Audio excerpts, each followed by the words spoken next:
اهو بصوا. ازيكم يا اصحابنا، عاملين ايه؟ يا رب تكونوا بخير جميعا. وبقى بمفاجاه رهيبه جدا، جايبين مجموعه حاجه حلويات كتير قوي، وهنشوف مع بعض كل واحده يونس هيجربها. كل واحده يونس هيجربها ويقول لنا رايه بصراحه، لو كانت حلوه ولا وحشه. وانتوا كمان تقدروا تشوفوها وتقيموها معانا، عشان لو عجبتكم او شفتوها تبقوا تشتروها على طول. جاهزين يا اصحابي؟ يونس هيرقص لكم الرقصه بتاعته. يلا بينا بسرعه، لو اول مره يلا يا يونس هتقول لهم ايه؟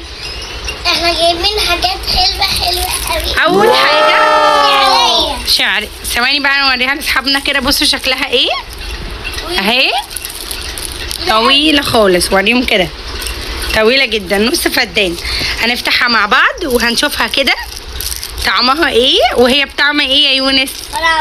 استروبري، مرسوم عليها هي الاستروبري اهي، مكتوب عليها ان هي 100% بيور، يعني بدون اي مواد حافظه. هنشوف بقى اذا كان دي حقيقه ولا ايه فيك.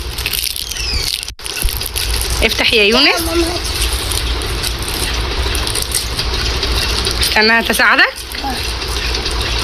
يونس. يلا يا يونس استنى هنفتحها مع بعض. بس كده يلا. شايفين ايه الشعريه الطويله قوي دي؟ انا اول مره اشوفها. قولوا لي في الكومنت لو انتوا اول مره تشوفوها يا اصحابنا، واللي جربها وعجبته طعمها برضو يقول لنا. يونس بقى هنشوفه هيجربها لاول مره، هو الحقيقه ما دقهاش قبل كده، فهنجربها مع بعض. ايه يا يونس؟ طعمها ايه؟ سور ولا سويت؟ حادقه ولا حلوه؟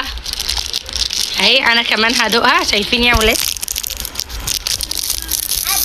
بتعمل عن كده في الاخر؟ شايفين؟ استنوا استنى